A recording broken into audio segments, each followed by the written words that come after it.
Hello sa inyong lahat mga ka-G-Lovers. Mali naman nagbabalik, Good Bunny B. So, ito dinala sa atin. So, binidyohan ko na nga ito. Dalawa tong ganitong design na aayusin natin. Figner na GX5. So, problem nito ay no sound siya. Hindi siya na-switch on yung relay, kaya no sound siya. Hindi pa natin alam kung anong problema nito. Siyempre, bubuksan natin to para malaman natin. So, GX5 Pro. Tara, ano pang hinihintay natin? Let's get started.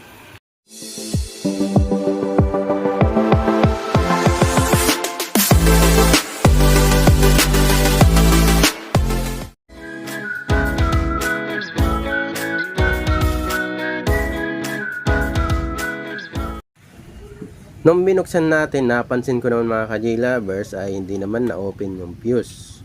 So bakit kaya? Hindi ito na-switch yung relay kaya hindi siya natunog. So aalamin natin yan. So ang gagawin natin ay para malaman natin to, check ko muna yung fuse para malaman nyo na hindi sira yung fuse. So nagbasir siya, so ibig sabihin hindi sira yung fuse. Saka pansinin nyo, yan, ito ang problema hindi siya na switch on yung relay. Tingnan yung position, on natin. Ganun pa din yung position niyan. So hindi siya nag-switch on. So bali ang gagawin natin ay magbo-voltage check tayo para malaman natin kung saan ba yung problema. So pag ganito na hindi na-switch on yung relay, kailangan natin mag-voltage check muna. So binaklas na natin, tiningnan ko na maigi, malinis naman. Wala naman ako masyadong nakitang kalawang. Bakit kaya? So pag tiningnan mo yung likod, wala pa naman history ng repair, hindi pa nasolda. So ang ganda pa ng board, 'di ba? Ang ganda ba ng board? Tingnan niyo, ang ganda pa ng board. So pag tiningnan mo lang siya ng ganito, parang hindi natin mahanap yung problema nito. So ang gagawin natin para malaman natin kung saan tayo magsisimula o kung saan yung may problema nito, syempre magbo-voltage check tayo. Unahin natin power supply, tapos dito mag-check tayo sa output, check natin yung voltage biasing. So usually karamihan nasa 0.3, 0.4, 0.5. So bihira ang 0.5 nga nito, 0.3, 0.4, so mga ganyan. So unahin natin muna yung power source natin. Check natin yung power source. Siyempre plug in natin, tapos on natin mga ka-J-Lovers. So malalaman natin yan So wait lang, sandali lang. So tara, check na natin siya. So una muna natin i-check, dito tayo sa power source. So meron dito dalawang capacitor. So naka-center tap to, positive and negative. Out yan. So check natin sa capacitor. So malalaman natin. So common, pwede naman kahit anong vice versa kasi ano naman to, digital gamit 45 volts positive, di ba? So doon naman tayo sa kabilang capacitor, ito. Yan Ay, so garo-garo, ito. adapter garo yan. So, yan ang kabilang capacitor niyan. Rumayo kita kayan. So, check natin yan. Rumayo po kami kaan. So, wala tayong nasukat. Kita nyo? Ay, mayo po kami. Nung pag-check natin sa capacitor na to sa taas, wala tayong nasusukat. So, ibig sabihin, dito pa lang, malalaman natin na may problema siya. Tingnan nyo maigi, 45 volts dito. So, usually, sa bandang taas niyan, ay 45 volts din dapat. O, nasa 5.1 pala. Meron na naman, konti, 5.1. Ulitin natin mga ka-J-Lovers. So dito, 45 volts sa bandang taas ay 5.1 volts. So dito, ang may problema. So kaya pagdating dito, nasa 40 volts lang. So yan, 40 volts.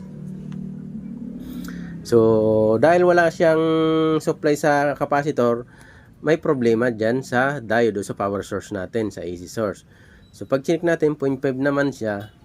So bakit hindi siya na-switch on relay? Kasi nga ay abnormal Hindi na siya pantay, ang layo na. So mga 0.4 lang dapat, 0.5 mga malapitan lang. Ang layo na yung isa, nasa 0.3 na, yan kita nyo. So ibig sabihin may problema nga yung supply niya.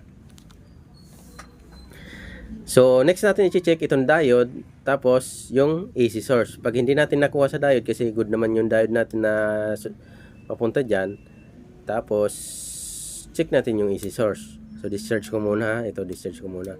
Silipin natin ng maigi. Ito kasi based on my experience, kasi kadalasan nagawa ko na to.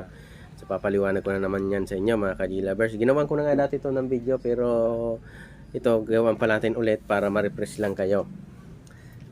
So dahil sa sobrang bugbog natin sa paggamit nito, nainit din yan yung diode natin. Yung diode natin ay may heatsink din yan kahit paano.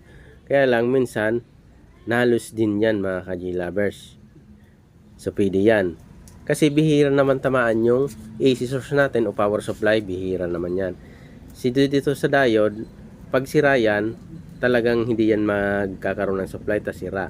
Pero ito, may supply sa kalahati, ibig sabihin hindi sira yung diode, feeding ay lost contact lang. So, nag-guess nyo yung sinasabi ko mga ka-G-lovers?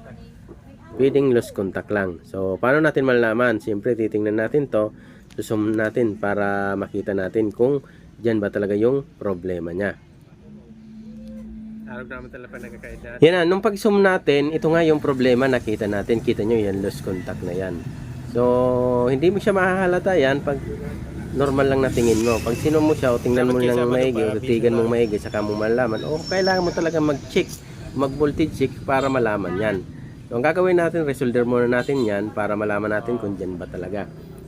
So bago ang lahat, syempre pa-promote muna ng aking channel. Kung bago pala kayo sa ating channel, please subscribe and pa-hit ng notification bell para updated kayo sa mga bawat ina-upload ko na video. So kung sa FB page nyo ito napapanood, pa-follow, pa-share and pa-like na rin ng video na to. So may page tayo mga ka-G-lovers. So bago pa lang yan page natin. So maraming salamat sa lagi nyong pag-subaybay sa atin. So resolder lang natin to. Dati nakagawa na ako nito yung double diode. Sa GX7 yata yon, double diode. So nagka-problema din, nag-lose contact. So ito, ganun din, nag-lose contact. Kadalasan yan. O minsan lang naman, pero kadalasan nakailan ako ng ganito na nagka-problema sa diode. Ewan ko ba't madali siguro uminit yung diode nito kaya nag-lose contact. So yan, resolder lang natin siya mga ka-G-lovers ha. So, bali pasensya na kayo kung bihira tayo mag-upload kasi madami naman tayong ginagawa, may inaasikaso rin tayo. So, hindi tulad noon na talagang bugbog tayo sa pagbablog. Ngayon, medyo busy rin ng konti. So, pasensya na kayo. Pero at least gumagawa rin tayo ng video para rin sa mga baguhan, para at least meron silang guide o para matuturo rin sila kung paano mag-ayos. So, karamihan na inaayos natin ay more on amplifier. So, kahit medyo nga paulit-ulit na, at least nare-refresh kayo kung paano natin ginagawa. So, ito, tara, okay na. Na-resolder na natin siya. So, try natin siyang i-plug in. Yan. Na-plug in na natin. So, siyempre, next natin ay magbo-voltage check ulit tayo. So, kanina, meron tayong nakuha 45, sa kabila ay 5.1.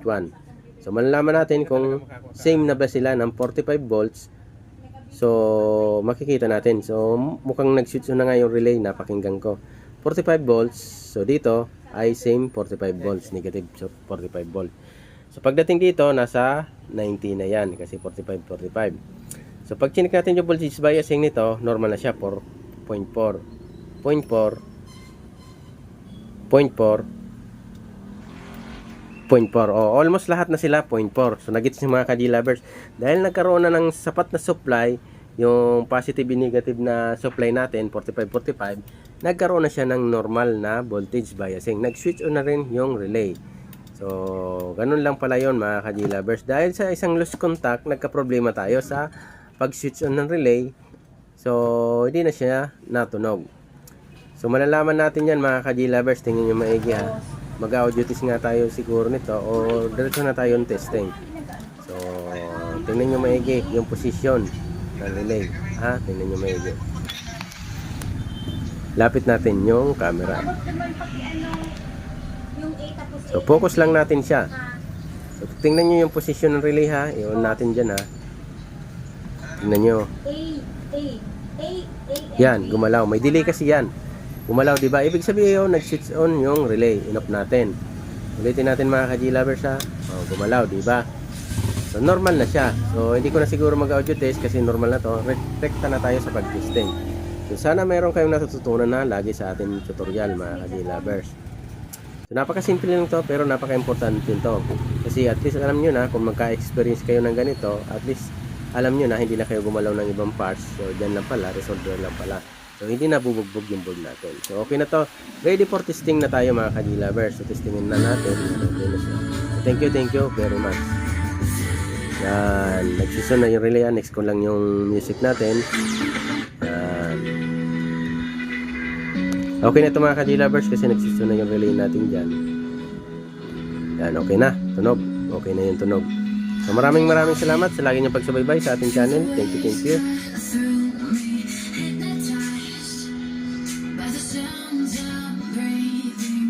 Hold tight, can't make